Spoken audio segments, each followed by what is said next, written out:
and how you can ask for help when you're stuck. My other colleague, Nancy Edwards-Grady, will also be here to moderate your questions and answer period after our presentation. If you give me a moment, I'll share my screen with you, and we'll talk about some of the things you can expect when you come to Ohio University. At Ohio University, in the Academic Achievement Center, we are a support system for all students that come to Ohio University. Let me take a moment and say welcome to our potential Bobcats, and please hold your questions to the end. If you are available, you can raise your hand and we can ask your question in our queue later. The Academic Achievement Center is the academic hub for Ohio University. We are located in the Vernon Alden Library. Our library is the spot where all students go to prepare and for their classes. In the library, it's usually available according to their schedule. And inside the Academic Achievement Center, it houses our academic tutoring center, our Allen Advising Center, and as well as the TRIO Student Support Services College Achievement Program. Our College Achievement Program at Ohio University is called CAP for short. The CAP program is a part of the TRIO family. TRIO is federally funded by the U.S. Department of Education, and it was created as a response to the war on poverty from President Lyndon B. Johnson. The first three programs that came out of the war on poverty were the Upward Bound program, the Talent Search program, and our Student Support Services program. These three programs coined the phrase TRIO. Once these three programs started, the need for students to be able to have access to education, to have extra support if students identified as first generation or low income or a student with a disability, these programs, starting out as 3, turned into 7 programs plus a training program. The Talent Search program starts for students in the 6th grade. Our Upward Bound program starts for students in the 9th grade. Student Support Services here at Ohio is for any student that is in college. The Education Opportunity Center actually houses people who are 18 and over who left school and decided to come back to college. Our Veterans Upward Bound program is for any veteran who served and would like to have a college degree after their service. Upward Bound Math and Science came along when the need for STEM majors arose, and the McNair's Scholar program is for students who are in the Student Support Services program who also want to obtain a master's and a terminal degree.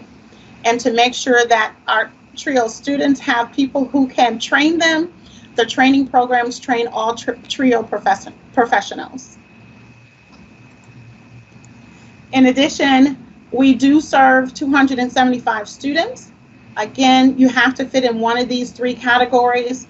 You have to have academic need, and our academic need is defined as anyone who has an ACT composite score that is under 24. With that academic need, you also must identify in one of the 3 groups: first generation, income eligible, or a student with disabilities. You do not have to fit in all 3. You may fit in one or the other, or a combination of those 3. The biggest why for our College Achievement Program within the Academic Achievement Center is that we understand what it takes for you to come to college. We understand that there may be questions and challenges of navigating higher education. We also help with the transition from high school to college because we know it can be intimidating. We help students complete their college degrees in 4 years, and because of that, the cost to attend is less. We also know that it's hard to ask for help, and because of that, we support you from this from the day you start until the day you walk across the stage. And we know that having support makes the biggest difference. I am going to share the screen and let my colleagues have a chance to talk to you. One of the biggest things that students face when coming from high school to college is this huge transition to college. And I'm going to let our academic retention specialist introduce himself, and he will talk to you a little bit about the transition to college. Karl? Hi. Hi, everyone. My name's Karl Federspiel. I am the academic retention specialist for the Academic Achievement Center and with the TRIO CAP program. And one of the things that I find when I talk with students a lot is making that jump from high school to college. Because many times students come in and life in high school is very structured with classes meeting one right after the other. And then when you make that move to college, it becomes a little bit different, and time management becomes a big factor in that. Also, study skills, developing good study habits also come into play, because you're going to be doing where you only did a little bit of studying here and there for your subjects in high school. It may now become you have twice as much to do. So you're going to be doing a lot of reading, developing a lot of writing, and you're going to be doing a lot more focusing on your academics than you would have before. It's a great balance also between your social life, and some of you may go in and find a part-time job and be working as well. So you have to find that balance as well. And just taking care of yourself as well, is because a lot of times you're overwhelmed by the school, and taking care of physically, mentally, those are things you also have to balance out as well. So one of the things that we do is we help you with that transition. We have many programs and can really help you navigate college, because college is a big place, and there's a lot of things that it may seem overwhelming when you get. We're here to help you, to guide you through that. So, thank you, Karl, so much. We appreciate that. Next, we're going to hear from our student representative of our TRIO program. She's going to answer the question of how do you build relationships with academic advisors, your professors, and programs. Gabby, take it away. Hi, everybody. I'm Gabby Shaw-Warnock. I am a senior at Ohio University, majoring in education. And when you're in high school, oftentimes your class numbers are quite small. There might be a maximum of 30 or 40 people in a classroom. But in college, you can be in a classroom with hundreds of other students, and it can really feel like you don't have the opportunity to connect with your professors. But there are very much opportunities to connect with any professor that you have. Most professors have office hours that you can go to ask them about questions that you had about class. You can ask them to clarify things that you may have struggled with. You can ask them to overlook assignments. I frequently visited my math professor's office hours when I was a freshman because I struggled with math quite a bit. And building relationships with your academic advisor is quite similar. Reaching out to them through emails, making sure that they know who you are, going and seeing them if you have any questions about your schedule or about your schedule in the future is a great way to build a relationship with them, to let them know who you are and to let them know that you are actively seeking the help that you need. And in programs, oftentimes it's as simple as, like every other situation, just reaching out, figuring out who the heads of the program are, asking them questions about how you can help out more or what exactly is going on in the programs that you're a part of. There is often somebody who can point you in the right direction, even if they themselves are not the person that can immediately help you, they know who can. And I've learned that the biggest way to build relationships is just simply through talking to people, through visiting office hours and asking for help, through going over to people and saying that you are excited to meet them and that you're really just looking forward to being a part of a program or a class, or just through being advised by somebody. And that's how I personally have built all my relationships. Thank you so much, Gabby.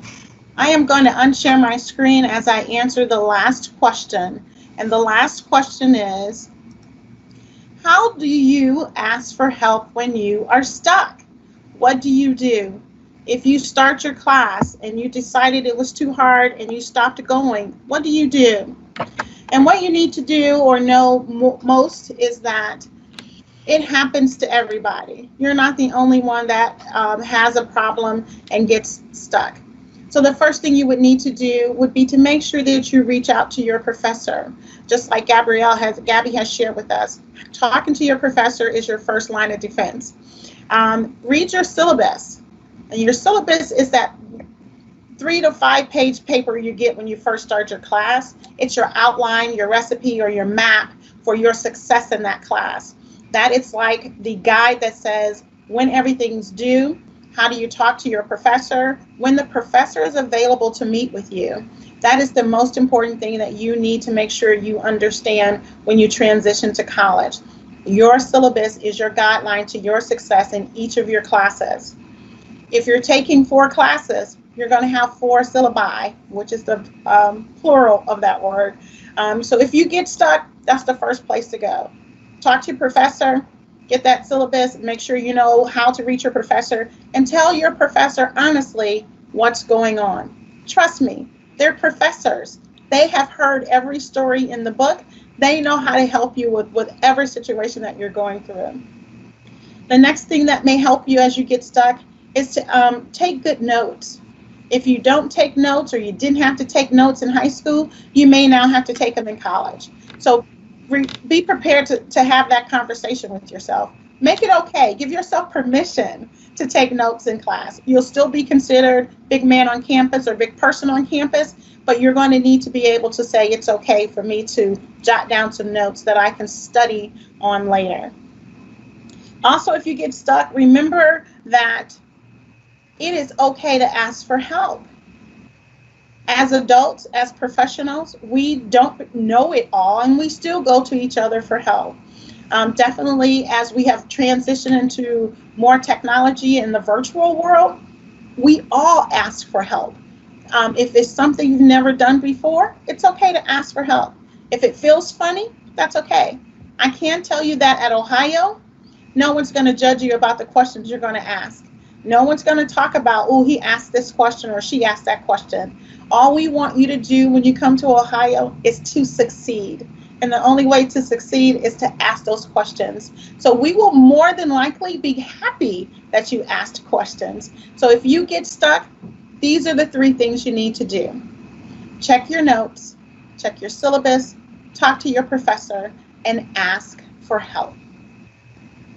That's our presentation part. For our time together. I'm going to give this over to Nancy Edwards-Grady. She's going to walk us through some questions and answers, and we are here to answer any questions you may have. Thank you, Nancy. Thank you, Tammy. Thank you, Karl. Thank you, Gabby. Hello and good afternoon, Ohio colleagues and prospective students and families. Welcome again. My name is Nancy Edwards-Grady. I serve as a Senior Assistant Director for Diversity Recruitment in Undergraduate Admissions. And as Tammy mentioned, I am the designated moderator for this session. I am happy to continue the discussion with a few questions for our panel. However, I would like those prospective students who are joining in to engage with the panel and invite them to ask their own questions. So let's begin with, we already have a question coming in from a prospective student by the name of Missy, and she is asking, do students have the opportunity to change their schedules? Karl, you want to take that as the academic retention specialist? Sure. Yes, you can change your schedule. There are certain keeping in mind drop dates, and there are certain time periods that you can drop and add a class from the university perspective. But it is within, as long as you can do those add and drop those classes, you can do so. But also, one of the things is you want to check with your academic advisor first, and to make sure that when you do change your schedule, that it doesn't preclude you from getting off track for graduation. So, and that's the main thing. So you are able to change it within certain limits. And Tammy, I'm gonna kick it back to you on those time periods on when they can and can't. But as long as you're, you don't want to change too much to where, because you have the way that your semesters are set up, it's on track to graduate and meeting those requirements. So, Carl, you're right. As I shared about what you do to get unstuck, and I told you and shared with you that your syllabus is your map to being successful in your class.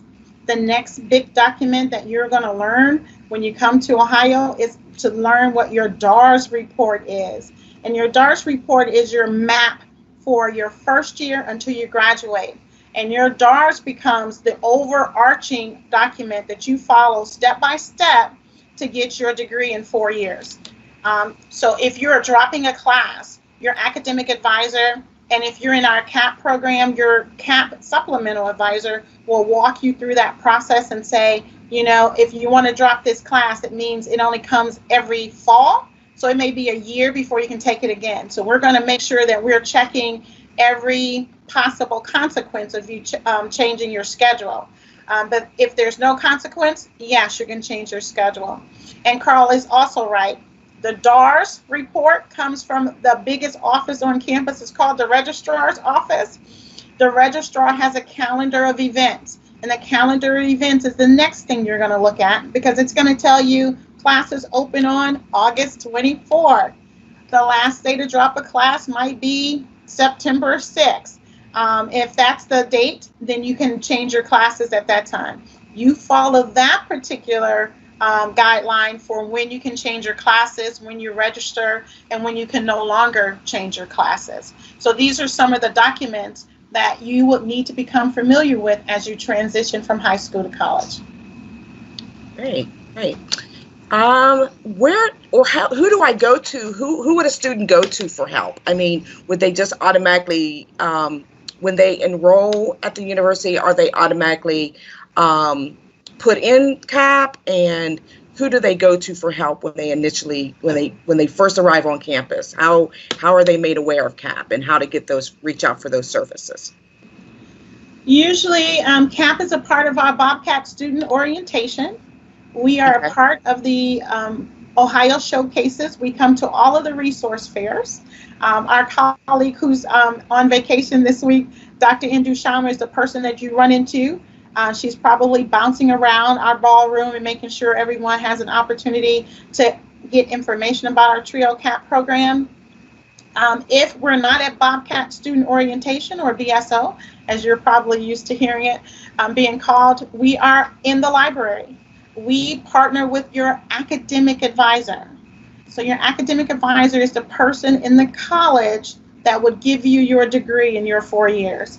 So if you decide to be a biology major, then you're going to be in the College of Arts and Sciences. So that college has an academic advisor that's attached to you from day one.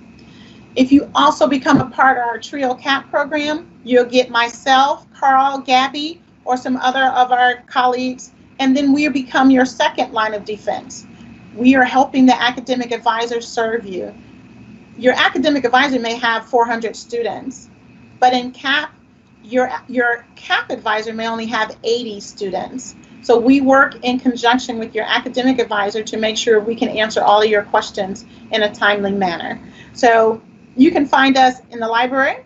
You can find us at First Gen Opportunities with Angela Lash in our First Gen program. You can find us anywhere on campus. You just have to ask for TRIO CAP. If you can't find us, you just send us an email. You can drop by the library and we'll come find you. Thank you. We got another question coming from a prospective student. I'm going to try to attempt to say his name or her name. Berekic asked, and I guess it's in the same vein as the previous question about scheduling. How many days or how many classes are we allowed to take in one day? What would be a good makeup of classes? A number of hours a student would be ideal to be, academically successful in a particular semester. Is there a particular recommendation? Gabby, if I can actually Yes. take this Yeah. question on. So Great. I don't actually know if there's a limit on how many classes you can take in a day. I know that classes run from about 7 a.m. Sometimes later classes can go well into like the 9 o'clock hour in the evening, and I certainly wouldn't advise being in class that whole time. I found that the sweet spot in terms of staying on top of tasks and not feeling overwhelmed is to take anywhere from 2 to 3 classes in a day and bouncing it back and forth. Like, let's say Monday you have 3 classes, and then Tuesday you only have 2 classes. Usually that way you can meet your hour requirements. I do believe you're required. Excuse me, I have hiccups. To take anywhere from, I believe it's 12 to 15 hours a week, and through that, taking about 3 classes one day and then 2 classes the next day, you actually meet the requirements that way. And that's the schedules that I have found that work the best, because I'm in classes enough to where I'm staying on task, but I'm also not overwhelming myself with 4 classes back to back and running all over campus. And since we're on a very hilly campus, running around campus isn't a whole lot of fun. Thanks, Gabby. In addition to that, in an effort to make sure you're going to complete your degree in 4 years, we want you to take a minimum of 15 credit hours. So Gabby is correct. The minimum you can take is 12 credit hours for federal financial aid, and the maximum you can take is really 20. But if we're going to be realistic, as Gabby said, the sweet spot is about 15 credit hours per semester. And if you do that and you do 15 credit hours per semester, you're almost guaranteed to graduate in 4 years, unless you have a hiccup along the way, and that happens. But our goal is to make sure that you don't take more than 4 to 5 years or 4.5 years to complete your degree. And one of the things I'll add on that is that as you go, you'll find out when the best time is. Your body is different, and your body has peak times. And so when I remember my days as an undergraduate, I was not an evening person. So you do have evening classes sometimes, and I could not take those classes just because my body would not be attentive at that time. So you'll find that when you are most attentive will be the times when you can schedule. So, and I tell a lot of our especially our students that get into the 2nd and 3rd year, is that they'll find they're much more tuned to how they manage their time with their classes and when can they study around their classes. And so that all fits in together and is working out as well. So. Great. I've never been really good at test taking, and I, as an admissions advisor, often see students apply and mention that they're not good at test taking either. What suggestions or support is there for students who have difficulty with exams or have that, build up anxiety around exams or midterms? Because as an incoming freshman, you're going to have some of that. I would imagine a lot of students have some anxiety about their first exam or midterms and finals. And of course they want to be successful, but they just are overwhelmed. And so what suggestions or support is there in the CAP program to ease students' anxiety around taking tests? So are we going to tag team, guys? Gabby, you want to start? Karl can do the middle, and I'll take up the rear. Sounds good to me. Okay. All right. So when it comes to testing anxiety, the first thing that you need to know is to just make sure that you are as familiar with your class material as you possibly can be, whether that's going to tutoring sessions, which you can actually get for free through the CAP program, or whether that's visiting your professor's office hours, therefore building those professor relationships we talked about earlier, or whether that's actually creating study groups with the people that are in your class and are learning the same material alongside with you. You'll feel much more at ease when it comes to tests when you feel confident that you know all that you can. And then once you've learned and reviewed and you know that you've reviewed to the best of your abilities, try to relax a little bit and know that you have done what you can do. Trio CAP also has various other programs during exam time where they try to help you out with other forms of anxiety. I know that during the week of exams, we often provide free breakfast in the library that you can swing by and pick up because you tend to take tests a little bit better if you're not hungry. And there's also other programs like arts and crafts to come and release your mind a little bit so that way you don't have to focus on the exams, and really just getting yourself out of the headspace that you're only focusing on the exams. So to balance between studying and preparing, but also giving yourself the mental health break that you definitely need during that time. Excellent. Yeah, and I guess I'll just piggyback on that. Is just that at the as Gabby mentioned, at the academic, at TRIO we partner with the Academic Achievement Center, and one of the things they have are tutoring in an array of subjects, sciences, English, They have a writing center. They also have study skills coaching, which can also talk about time management, managing your time, budgeting your time, and then just test-taking strategies as well, whether it's going to be an essay test, a multiple choice test. And that's one of the things that you'll need to find out as early as possible. What's the format of the test? And then that goes into your preparation for that test. My thing is that as a former instructor, one of the things I used to tell my students is you begin studying from day one. From the moment you walk through the classes is that you start preparing for that test, because there is no excuse for not being prepared, is what I like to say. So there is that preparation element as well. So then I'll hand off to Tammy. Well, thanks, you two. Those are excellent responses and correct responses. Part of being in the Academic Achievement Center is to make sure that our students know where they can come get that help. And that both Gabby and Karl are correct. The more prepared you are, the less anxiety you're going to have. If you happen to be a person who just has anxiety, then you have to maybe have a conversation with your advisor or with us or someone in the Academic Achievement Center to talk about what those are. So as we identify what our triggers are, we can then set up the successes around those triggers. I'm like Karl. I'd rather get up at 5 o'clock in the morning and I'll work diligently, but about 6 o'clock in the evening, don't look for me. As you get to know who you are individually away from your parents and in this new space, you're going to figure out what works best for you. The other piece I would add is to remember, like Karl said, that the sooner you start preparing, the better you're going to be. As you move into campus, if you choose to come to Ohio University and you choose to allow us to support you from day one until you graduate, we have a staggered move-in schedule. That's a good time to start reading over your syllabus and getting ahead of your classes. You have your syllabus, you can start reading once you get your books. So as you prepare to be successful in your classes, these are some of the things that may also help you do better on your test and feel a little less anxious about your test. Good question, Nancy. Yeah, in that same vein, and you mentioned some ways to be successful, including self-care, taking good notes, using the syllabus as your course map, and also talking to your professors or getting to know your professors. What is the best way for a student to get to know their professor?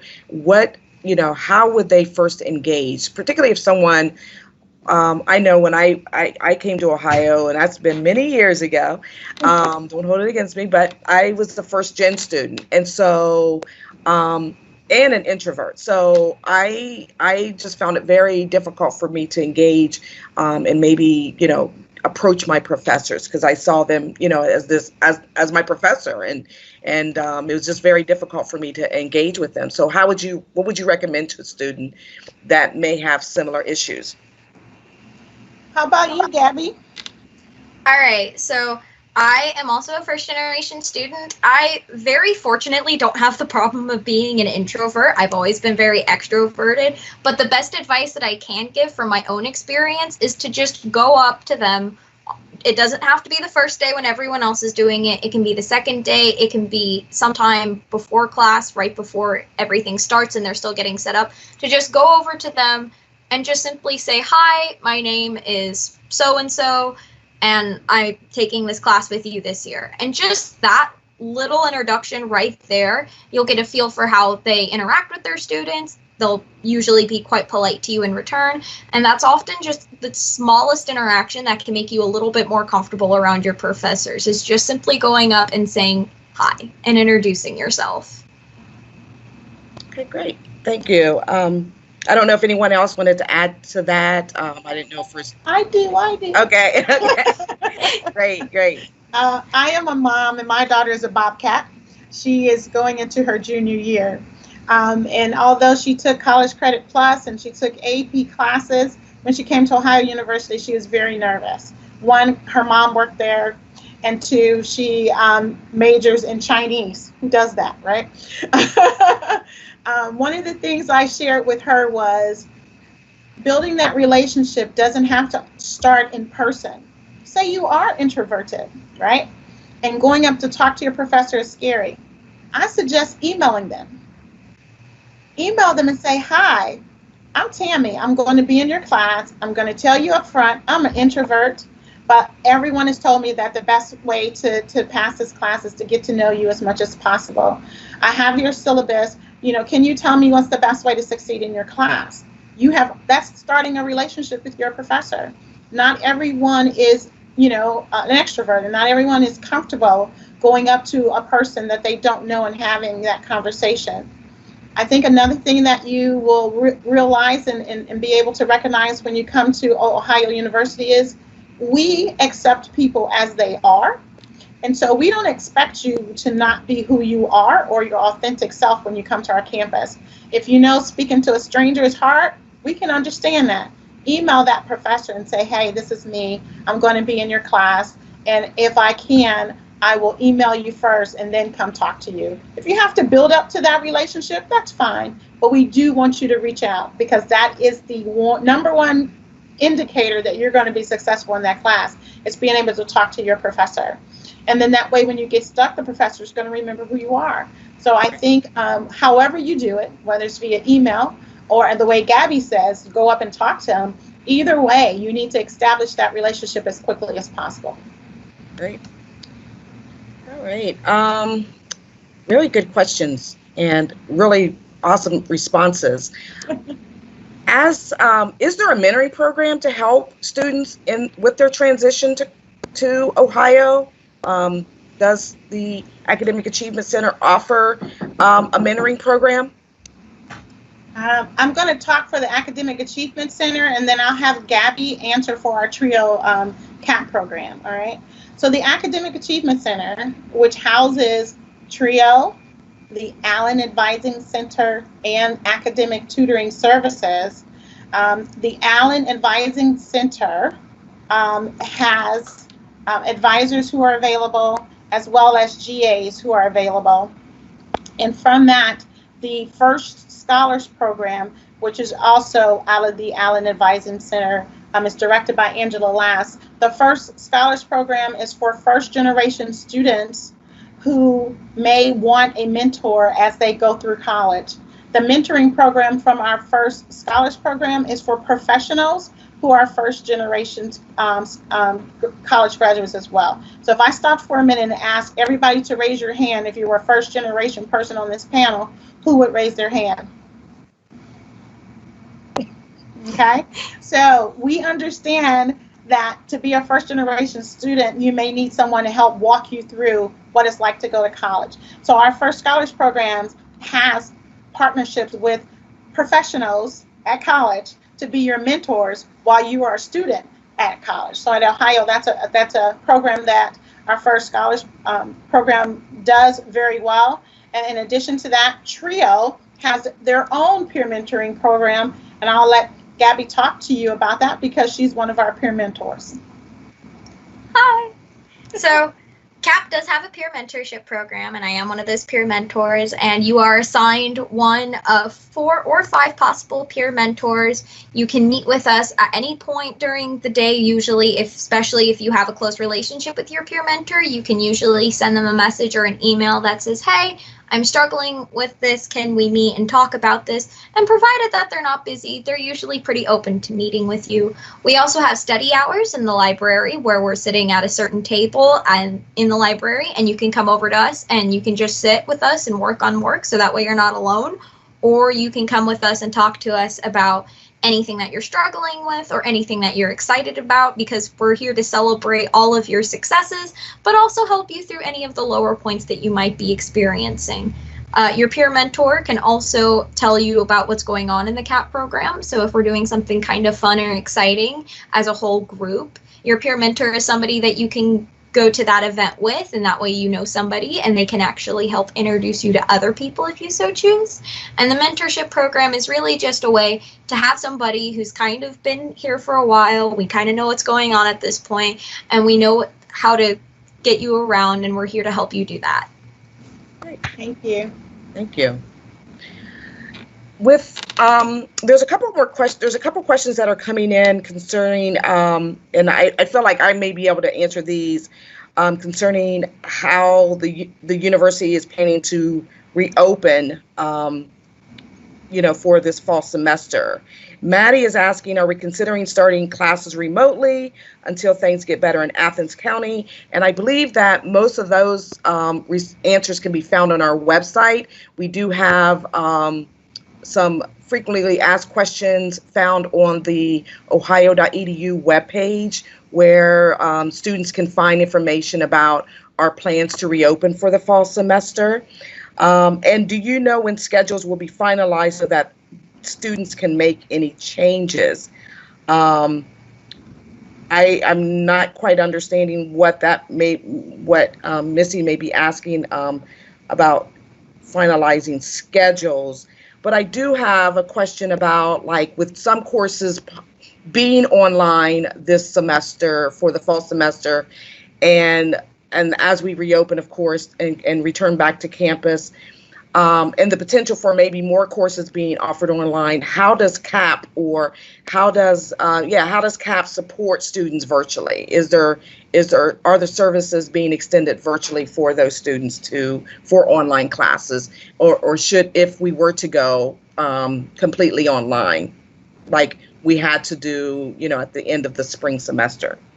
Okay, well, great questions. I think for the registrar question about classes and final classes, you can go to ohio.edu and click on the registrar's link. That'll give you some more information about that. For what CAP does virtually for our students, when COVID-19 hit, we reached out to all of our students via telephone and Teams. We walked them through how to get into Teams because we weren't used to being totally 100% online. We provide the same support we would provide in person. You just get it via text or email or Teams or email or Teams or email or text. So we just adapt it. It is not hard for us to move our services from in-person to virtual because what we do is support, and support doesn't have to be in person. One of the things you may hear when you come to campus is or you may have already heard in high school, is your social and emotional support. So we're your social and emotional support on campus. So we will call you, we will Teams you, we will text you. We will also still have our workshops. They'll just be virtually. And when we did our first virtual workshop during spring break, our students were still very happy just to see each other on screen. So our services don't diminish because you're not here. In fact, we're thinking, I think, more creatively now that you're gone of how to reach out and offer some support and help. CAP students, if you are having problems with your connections, we're allowed to help you with your connections. If you need a hotspot, the university supplies that. If that hotspot doesn't work and you need internet connection, if you're a part of CAP, we can help you with that. If you are having problems with maintaining that connectivity, then we help you reach out to your professors and let them know. Again, it goes back to that relationship. Your professor has to know why you can't get your assignments done, and we walk you through that. So no, our support hasn't changed. We just don't get to hug on you like we usually do. Trio, we're like your family away from home, and I'm like the biggest academic mom. So if I see you and you're not doing well, I'm going to go, come here, baby. What do you need? And I'm going to give you to the best person who's going to satisfy that need. Sometimes it's me. Sometimes it's Karl. Sometimes it's Gabby. Sometimes you just need to see somebody that's your age, talk to somebody who's going through what you're going through. So that's what we do, and we're going to continue to do that in the fall, whether you're here or virtually. But right now, we're planning for you to be here. Yep. We sure are. And from Evie, she asks, will there be an option for students to stay home and be online for classes? And as an admissions advisor, I've already received that question from other incoming students that are coming on campus and having some trepidation with classes being in person, and some classes being in person. And my answer is, I think the university, from my understanding, is still working out the details. I believe there's going to be more information in the next couple days. But I'm thinking by August 3rd, there'll be some more information that will be found on the ohio.edu website.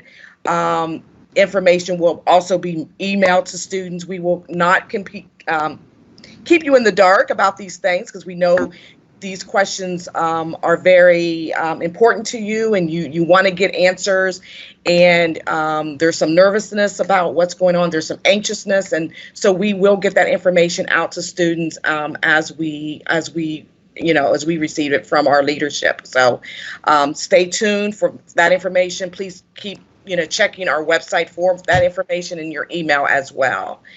I'd like to turn to some other questions that maybe not so much academic related, but definitely help in students' academic success. And so the question is, when do dining halls open?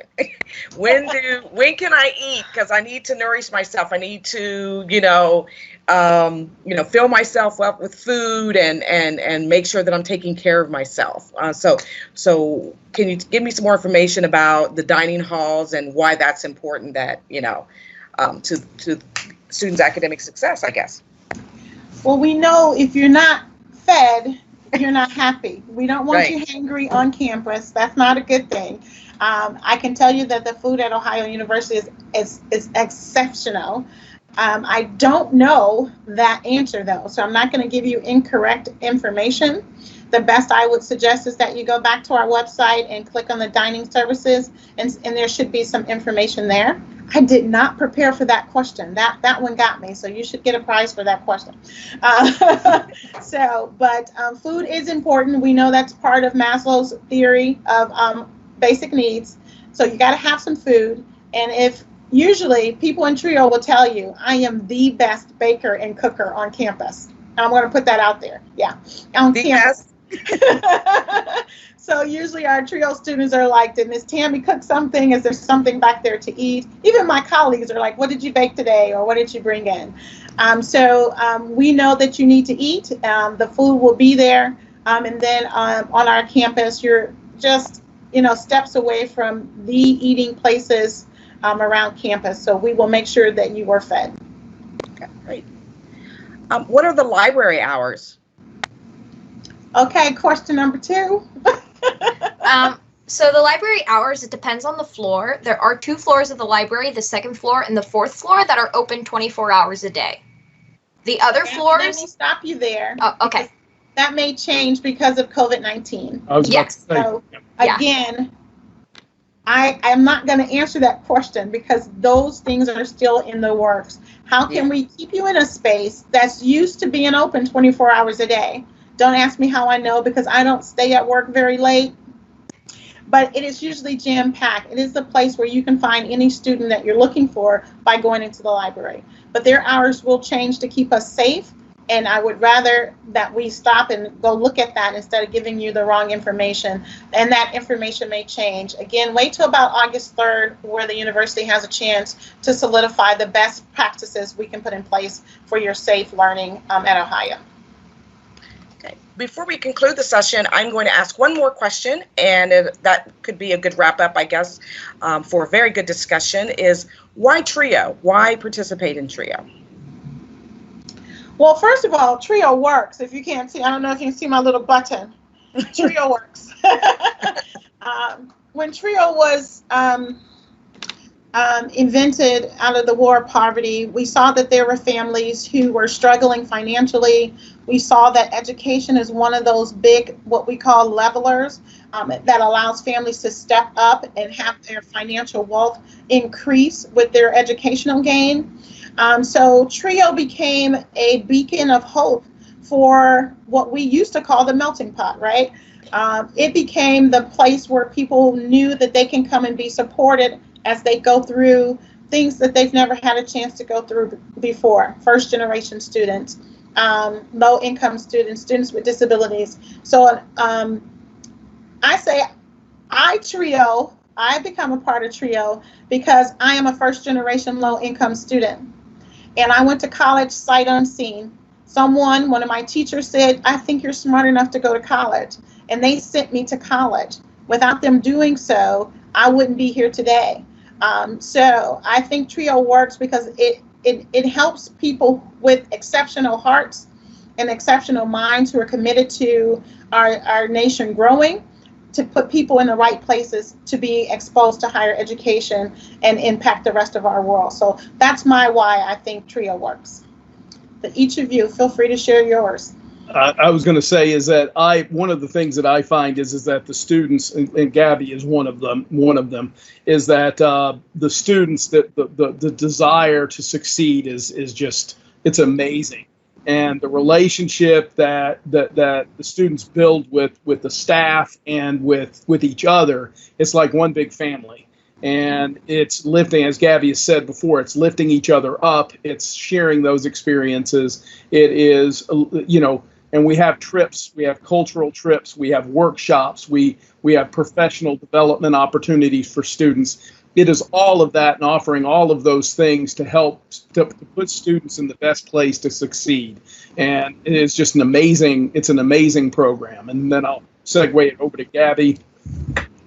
For me, it's just been so incredibly crucial in keeping me on track with college, because I wasn't necessarily sure if I could do it when I first came into college. I was a completely average high school student. I was a first generation student. I'm the first of any of my siblings to go to college. I didn't really know what I was doing. I was very overwhelmed, and TRIO has consistently helped me every step along the way. When I was struggling with my math class my freshman year, they got me tutoring. Now that I'm going into the professional world, I have gone to workshops on how to make a professional resume. I've gotten my resume looked at. I have gone to workshops on how to format emails and do interviews with employers. And it's just the help and support that I've gotten every single step of the way. And the fact that I know that I have that support system has given me so much peace of mind during my time in college. I haven't had to worry about where to turn to, because I know that if I go to TRIO, there is somebody there who is willing to help me. And I know that if I'm having a good day, there's someone there that's ready to hear all about it. And if I'm having a bad day, there's also someone there who's ready to hear all about it.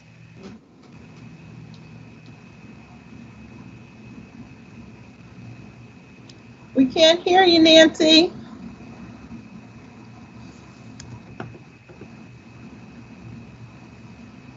So can't hear you. We can't hear you. I was coughing and I didn't want you to, I had muted myself, so I'm sorry about that. I want to say thank you to everyone. We're concluding this session. I want to thank you to our panelists and my colleagues from the College Achievement Program for their time to share advice for student academic success. The College Achievement Program, as you've all stated, helps Ohio students achieve their goals and reach towards graduation. Importantly, I thank you, the prospective student and families, for joining in the session. I hope you found this discussion not only engaging, but essential as you prepare for college. As you do your college search, it is important for you to learn and find out about all the resources, accommodations, and services that are available, unique to your academic plans and goals. And therefore, I invite you to learn more about Ohio's CAP program by visiting their website at ohio.edu/UC/AAC/TRIO. I know that's a lot. And finally, I want to remind the prospective student audience that Summer Showcase continues through the remainder of this week with a couple more sessions. Please check out ohio.edu/showcase to learn more and to access recordings of those sessions you may have missed.